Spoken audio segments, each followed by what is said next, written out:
Et voilà, dernière vidéo que je souhaite vous partager. Donc je fais ces vidéos vraiment à titre informatif, partage d'informations, pour discuter un peu avec vous, enfin les autres utilisateurs d'une Suzuki 800DE. C'est des choses que j'aurais aimé qu'on me dise avant de prendre la moto. Alors oui, il y a YouTube, on peut se renseigner, etc.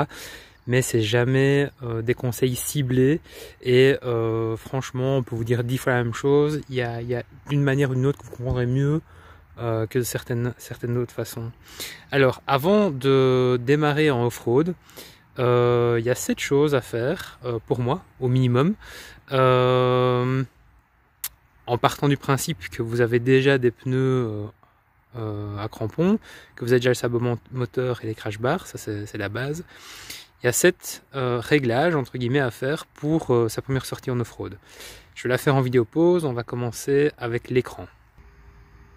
Alors, pour rouler en off-road, je te conseille de désactiver le traction control. Ça te permettra de mettre les gaz en montée s'il faut et éventuellement un peu t'amuser en sortie de virage. De rouler en mode C, je vais y revenir, et de désactiver l'ABS, ce qui te permettra aussi de mieux contrôler ton frein arrière tout en gardant l'ABS sur l'avant. En mode C, pourquoi? Je vais désactiver le contact. En mode C, tout simplement parce que j'ai roulé en mode A et franchement, le mode A, il est trop sec. Donc tu accélères, tu décélères, tu as du frein moteur qui t'envoie vers l'avant, etc. Et c'est beaucoup plus difficile. Le mode C est vraiment super pour rouler en off-road parce que il est beaucoup plus doux. Tu peux rester dans ta deuxième sans avoir de soucis d'accélération, de freinage, etc. De devoir redescendre de vitesse ou même de devoir monter et autres. Franchement, vas-y, roule en mode C en off-road. Après tu passeras en mode B et puis après tu passeras en mode A, mais commence en mode C. Bien sûr, si tu prends déjà une montée de la mort qui tue, peut-être que tu n'auras pas assez de watts en mode C, donc à toi de réfléchir quand même toujours un peu avant et de t'essayer. La deuxième chose, c'est de dégonfler la pression des pneus. Alors ça, c'est quelque chose que tout le monde sait, mais quelque chose que je n'ai pas fait lors de ma première sortie off-road. Et c'est ce qui m'a valu d'ailleurs une chute, pneus trop gonflés, suspension mal réglée. J'ai pris un coup de raquette et j'ai littéralement décollé de 50 cm voire plus de la selle. Mes potes qui étaient derrière m'ont dit t'étais le cul au-dessus de la bulle. Donc dégonfler la pression des pneus, on passe à 1,8, 1,5 sur l'arrière et pareil pour l'avant, 1,8. À essayer bien sûr, et ça dépend du terrain sur lequel vous êtes. N'hésitez pas à investir dans un dégonfle-pneu avec pression et un regonfle-pneu électrique. La troisième chose, c'est le réglage de l'amortisseur. Pareil, un peu assouplir ta suspension pour rouler en off-road. C'est très facile à faire, tu prends un tournevis plat dans ta sacoche et tu sais régler tes suspensions à tout moment. Alors on parle pas de la course, donc du sag de la fourche arrière et avant, ça tu la règles chez toi, en principe tu dois plus trop y toucher, mais on parle bien de la détente et de la compression. Pour avoir plus d'infos sur la détente et la compression de l'amortisseur, je te conseille de regarder des vidéos à ce sujet. En gros, la compression, quand tu arrives sur une bosse, l'amortisseur va se comprimer et donc c'est la façon dont il va comprimer plus ou moins, plus fort ou moins fort. La détente, c'est la façon dont l'huile va repasser dans le canon de fourche et va renvoyer la roue vers le sol pour avoir du grip. Donc, quand on roule à plat, sur des chemins plus ou moins plats, c'est bien d'avoir une bonne détente pour que tes roues avant et arrière soient toujours en contact.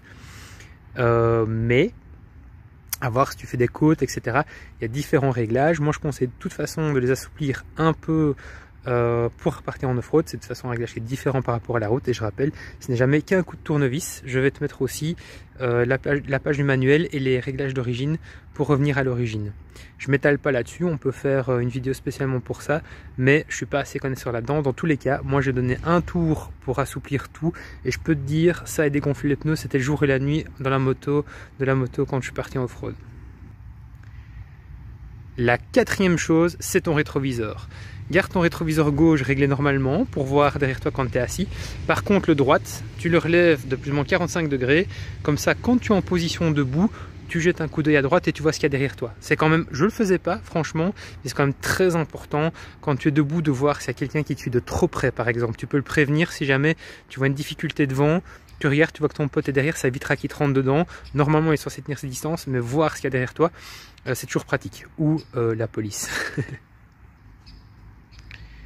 La cinquième chose que tu dois régler avant de partir en off-road, c'est la pédale de frein. De base, elle est peut-être un peu trop basse ou un peu trop haute, et donc j'ai fait une vidéo dédiée là-dessus pour régler la pédale de frein. Normalement, on la descend un peu, hein, vraiment un tout petit peu, parce qu'avec les bottes, on a des grosses semelles, on est un peu penché sur l'avant, et donc il ne faut pas que tu freines tout le temps ou accidentellement sur ta pédale de frein quand tu roules. Donc règle ta pédale de frein. La sixième chose, eh ben, c'est l'autre pédale, hein, c'est la pédale de changement de vitesse. Généralement, il faut la relever. Comme les bottes sont très grosses, très épaisses, on n'arrive pas à passer comme il faut le pied en dessous. Et donc, j'ai fait une autre vidéo pour régler cette pédale-là, pour la relever un petit peu et avoir plus facile à changer tes vitesses. Règle ta pédale de vitesse, c'est très important. La septième et dernière chose à régler, c'est l'embrayage. En effet, d'origine, il est réglé assez haut. Donc quand tu débrayes, c'est vraiment assez haut. Donc je te conseille de venir ici et tout simplement de tourner les petites molettes qui se trouvent là, voilà, vers toi, pour faire remonter un petit peu, tu auras bien sûr moins de garde, mais du coup quand tu vas débrayer, ce sera beaucoup plus haut, ce qui te permettra de débrayer à un doigt ou à deux, parce que bon, l'embrayage d'origine est super dur, et de garder le contrôle de ta main sur le guidon. Donc de faire ça, surtout quand tu es en première, pour ne pas caler quand tu vas en passage lent. Très important, règle ton embrayage.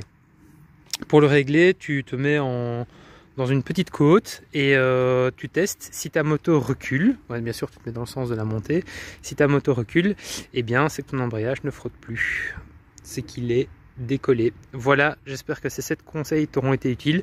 Si tu en as d'autres, n'hésite pas à les donner et je te souhaite une bonne sortie.